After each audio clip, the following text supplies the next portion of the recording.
come here, you've come to the right place. This is war. Horsemen of the Apocalypse, the ultimate dual-wield two-hand Punisher build. So today I'm going to show you my two dual-wield two-hand builds that I've been rocking for the last 3 months, and I will finish off with my future Summerset build that will come out later this month. What a nerd! So to start off with the first set, this is my Battleground PvP setup. I run 2-piece Falcon Scoria, heavy, 5-piece Bone Pirate, medium, all on the body, 3-piece Agility. You can run 2 weapon damage enchants or a stamina regen enchant on the third one. If you want to go all 3, it's up to you. It's all preference. You'll maximize a little bit more damage.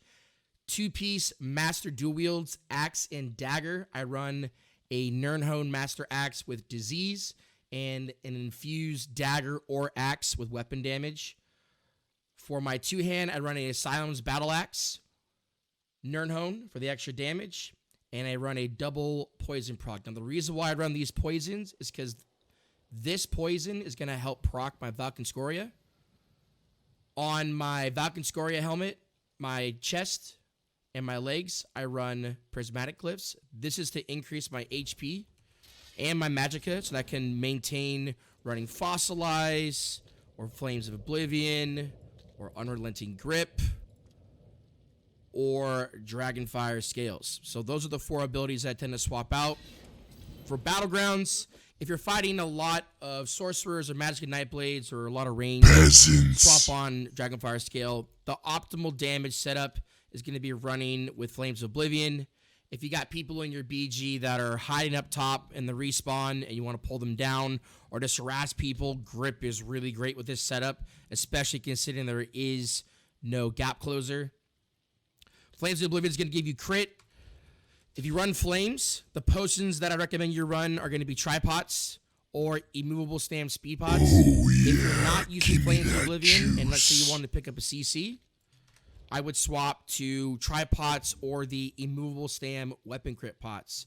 These are a really good combination. This has been probably the best setup for Battlegrounds, without a doubt. The damage is incredible. You apply a lot of pressure. In terms of what skills you want to be using, on the dual wield bar, I go Hardened Armor, Vigor, Redding Slashes. You could do the other Morph Redding Slashes, which is going to be Blood Craze for the extra heal. Once again, all preference.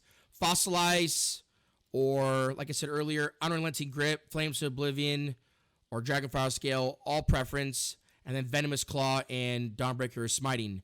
On the 2-hand bar, you're going to go Igneous Shield, Rally, Dizzying Swing, Shuffle, Reverse Slice, and Take Flight.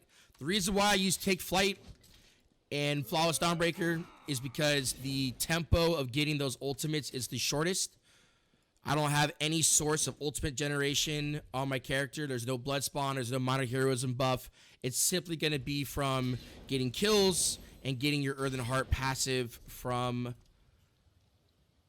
Mountain's Blessing. So with that in mind, I use Take Flight as a gap closer and a range execute. And I use Dawnbreaker if I really want to dish out some damage and throw a hard CC on a group. So that's the first setup. The second setup that I run is going to be swapping out the Master Dual Wields for Cyrodiil's Crest. The reason why I like Cyrodiil's Crest is because it applies Major Defile on my target. Now, when I run this, I go with a Nirnhone Oblivion Axe, an infused Cyrodiil's Crest Sword with weapon damage. I run a heavy, well-fit chest of Cyrodiil's Crest and legs, along with a necklace of Cyrodiil's Crest. I'm going to take off these agility rings and put on Bone Pirate because I lost 2 pieces from the chest and legs. So now I have 5-piece Bone Pirate and 5-piece Cyrodiil's Crest when I swap to my dual wields. Since these are heavy pieces, I will then swap out my heavy Falcon Scoria for medium. And this will be the open world setup that I like to run. You can't do this in Battlegrounds too. Keep in mind you won't have as much initial pressure from Master Dual Wields. But the Major Defile plus all the dots you can stack up with your dual two-hand bleeds, it's a pretty incredible build. Now for the apocalypse. Piece Bloodspawn, heavy helmet and shoulders. I'll have max stamina enchants on those armors, and the pieces will be in-pet with 5-piece Bone Pirate on all the body pieces, chest, belt, boots, legs, and gloves. The reason why I'm doing this is because I want to maintain 5-piece medium. All those pieces will have max stamina enchants on them, along with impenetrable traits. The next set is going to be Durok's Bane on the jewelry, and you'll notice that I'm using the Triune Increased Health, Magicka, and Stamina traits. Each one of these Durok's Bane jewelry pieces will have weapon damage on them, and you'll complete the 5-piece set on the Battle Axe.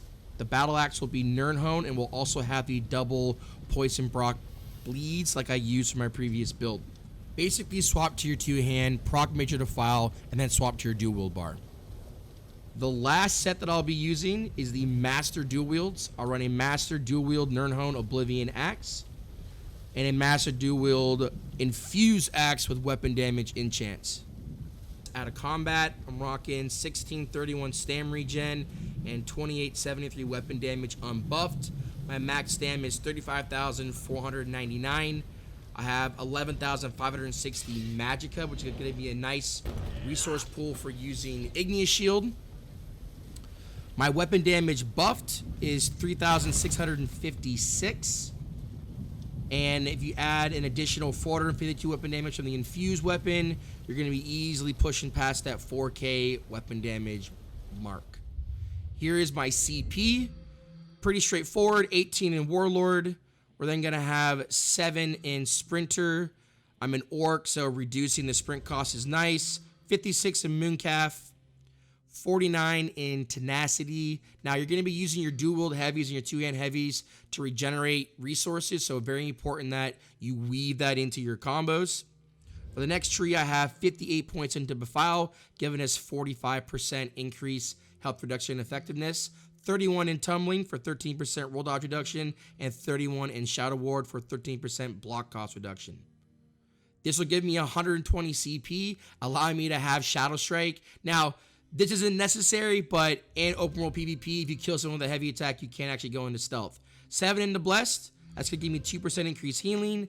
56 in Master at Arms for an additional 20% direct damage done. 72 in Thaumaturge, that's going to have 34 in Precise Strikes to increase critical damage and critical healing with my stamina abilities. 25 in Piercing for a total of 2310 physical penetration, and 56 into Mighty to increase my physical poison and disease damage. 66 in Ironclad to reduce direct damage by 22%. 42 in Resistant to increase my crit resist by 1,095. 56 in Thick Skin for a 20% reduction to dot damage. 43 in Hardy for a reduction from physical poison and disease damage by 10%, and 43 in Elemental Defender for the same reasons. And that's my CP. Man, that took long. I didn't think he'd ever stop. But unfortunately, there's more. Here are the stats for Stam regen and weapon damage with only a resource buff. You should be using the Dubious Cameron Throne Drink with this build because you're rocking Bone Pirate as the main core set piece. In addition to that, the potions I recommend are going to be Tripods. This is going to help you return Magicka back for when you're using Fossilized, Scales, Grip, or Flames of Oblivion. The weapon crit, stamina, and immovable pot will be great if you're not using Flames of Oblivion to give you that weapon crit. And of course, you want to be rocking the immovable Stam speed pots for open world engagements that increase your maneuverability. Now for the ability bars, they're going to be very similar to the builds I've been running before. Hardened Armor, because Hardened Armor is going to give you that slight shield that's going to be able to stack with your Fragmented Shield. Resolving Vigor, because it's the best stamina heal in the game. Rending Slashes for the snare. It's going to give you good burst damage and activate the increased damage from your Master Dual Wields. Flames of Oblivion is going to get from the flame damage proc is going to be scaled off your max stam. This is new, and it costs about 2,000 Magicka. And of course, Venomous Claw, 1,000 cost. Very, very powerful poison dot, which will help proc your new combustion passes, and the ultimate on the dual bar is going to be Dawnbreaker of Smiting. Now combustion now will return 500 magicka and 500 stamina based on applying a burning or poison effect. For the two-hand bar, you want to be rocking Fragmented Shield for the increased major mending buff. It'll now be 5.4 seconds. Rally will be your main source of heals and your major brutality buff. Dizzying Swing is going to be your two-hand burst or CC. It's going to help you set up a good play for DPSing somebody down. Shuffle will be used to break out of roots or snares and provide you a 15% evasion buff. And Reverse Life will be your execute. Take Flight is going to be the last ultimate. Use it as a range gap closer or a range execute. Now in terms of the skills for you guys who are new players, make sure you have every single one of your passive abilities. Your passives really do dictate how you're going to be playing your DK. So make sure that the first thing that you do if you're a new player is you maximize out all of your passives for all your class trees. Make sure you learn them. They really do dictate the tempo of your DK and what you're going to be able to do in a fight in terms of resource management. If you're looking for a class tree to start first, I always recommend Earthen Heart so that you can get Helping Hands as fast as possible along with Mountain's Blessing. Make sure your racial passes are done. I am an orc, so being an orc means I get max health and max stamina. Unflinching is going to give you healing received by 5% and an HP regen buff by 20%.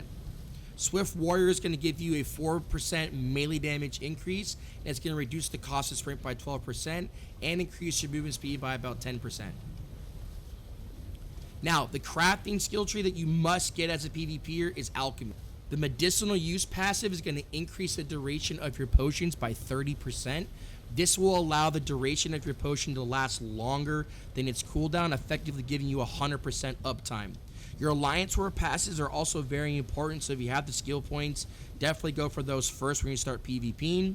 In terms of your armor passives, this is a 5-2 set, which means we're running 5-piece medium, 2-piece heavy. So you'll be using bonuses from both of these armor trees. So make sure you can fill those out when you have the chance with your skill points. The Undaunted skill tree is probably one of the hardest things to get as a new player. You want to be getting your Undaunted command bonus, which is going to increase your synergy bonuses, along with your Undaunted metal, which will increase your max health and stamina by 2%. Based off of the type of armor that you're wearing. So if I have a 5-2 setup, that means I'm going to be getting a 4% bonus. Make sure, of course, you have all your passes for dual wield and two-hand. They're really important in terms of applying bleeds and resource management. Now, you might have noticed that I'm not using Valken Scoria for my official Summerset build. What I'm really trying to say is there are 3 alternatives to your Monster Helm set. You can run Bloodspawn if you want to increase your ultimate generation and you're running it in group, or you can run Valken Scoria if you want to be maximizing your damage. Now, let's say you don't have a healer in your group. Another alternative you could use is Troll King. Troll King's going to give you a really nice heal, especially being a DK and an orc. It's going to play to your HP regen passives. So all 3 of these monster sets will work great with the build.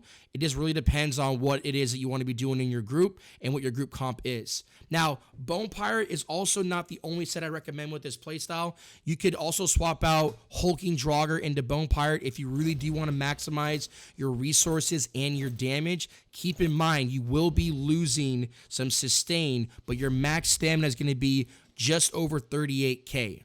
Now, you may be wondering why I don't have any combat footage, and the main reason is because I don't care. No,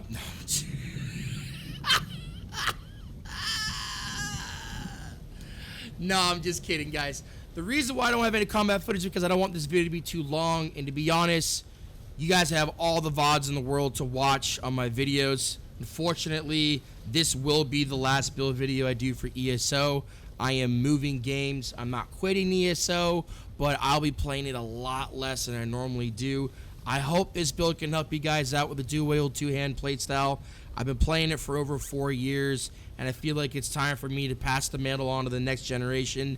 It's been a pleasure entertaining you guys, and I really do hope that this build will help you out next patch. If you have any questions, of course, feel free to drop a comment, hit me up in Discord, throw me a DM on Twitter.